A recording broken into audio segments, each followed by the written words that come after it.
Hey there, and welcome to The Explainer. I'm absolutely thrilled you're joining us today because, well, we're going on a bit of a historical pub crawl. We're going to step way back in time to explore London's absolute oldest surviving taverns. This entire deep dive is based on a really incredible, super well-researched article from Londoner.news that uncovers the hidden histories tucked away inside the timber frames and secluded courtyards of these ancient spots. So, whether you're a massive history buff, an architecture nerd, or just someone who loves a truly good story, you are in for a real treat. Pull up a stool, grab your favorite beverage, and let's jump right in. Here's how this historical pub crawl is going to go down today. 1. Finding London's oldest pubs. 2. Surviving the Great Fire. 3. Famous faces and historic haunts. 4. Tunnels, crimes, and quirks. And finally, 5. More at Londoner News. All right, let's get into Section 1, Finding London's Oldest Pubs. Okay, let's dive right into the big mystery. What is literally the single oldest pub in London? It sounds like basic pub trivia, right? Well, actually, finding one definitive answer is pretty much impossible. And the culprit for that? The Great Fire of London in 1666. That inferno fundamentally changed the city's history overnight. It destroyed a staggering 13,000 buildings. We're talking cozy local pubs, massive structures like St. Paul's Cathedral, and, crucially, centuries of property records, all wiped out in the ashes. So, while the original sites of a lot of these pubs date back way before the fire, the actual buildings themselves usually had to be entirely rebuilt. But to really wrap our heads around the immense scale of history we're dealing with here, let's look at a few foundation dates. We've got the Mayflower, which traces its roots all the way back to 1550. Then the Spaniards Inn up in Hampstead Heath claims 1585. The Hoop and Grapes dates to 1593, and the Seven Stars in Holborn was established in 1602. Just to put that last one into perspective for you, the Seven Stars was pouring pints a full 14 years before William Shakespeare died, and incredibly, some of its original interior beams and floorboards are believed to still be intact today. But here's an absolutely crucial piece of the puzzle. These establishments didn't just sit there frozen in time. They totally evolved right alongside the city. Look at how their identities shifted over the centuries. That Thameside pub we just mentioned at the Mayflower, it actually started out its life in 1550 as The Ship. The infamous Lamb and Flag in Covent Garden used to be known as the Cooper's Arms, and the much-loved Tipperary originally operated under the name the Boar's Head. You see, these name changes often acted like a mirror, reflecting shifts in the local clientele, major historical events, or even just the changing landscape of London itself. Which brings us to Section 2, Surviving the Great Fire. 18. That's a pretty specific number, right? Well, that happens to represent the exact 18 inches that the Hoop and Grapes in Aldgate is currently leaning to one side. And no, that is not just the result of a few too many ales. This place is a magnificent 17th century timber-framed building dating back to 1593, and is legendary because it famously survived the Great Fire. The flames miraculously stopped just 50 yards away from its doorstep. Over the centuries since, the building has slowly settled into this quirky 18-inch tilt, standing today as literally the only timber-framed building of its era left in the entire city. And this really beautifully illustrates a major split in London's historical pub architecture. On one side, you have the rare pre-fire survivors, like the old wine shades on Cannon Street. Built in 1663, it dodged the Great Fire simply because they constructed it out of sturdy brick rather than wood. On the flip side, you've got the post-fire rebuilds, like Ye Old Cheshire Cheese over on Fleet Street. The original pub burned down, but they rebuilt it almost immediately in 1667. And they deliberately kept those low ceilings and that dark oak paneling just to keep that quintessential old-world charm alive. All right, on to Section 3, Famous Faces and Historic Haunts.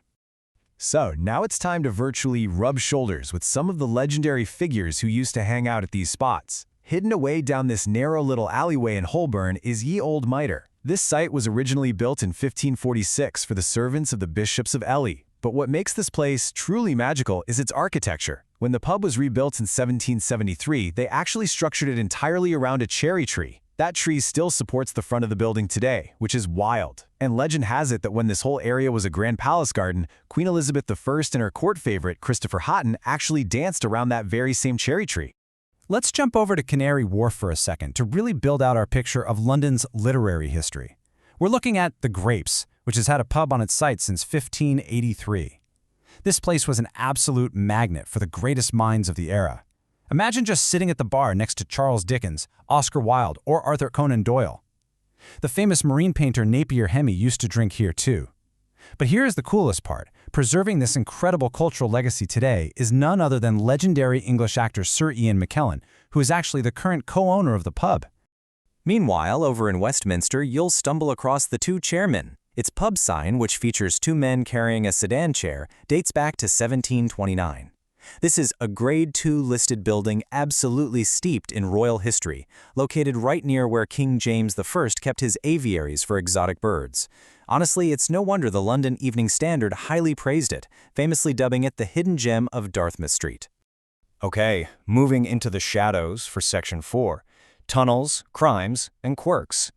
We're kind of shifting the narrative now to the darker, decidedly more eccentric side of London's pub history.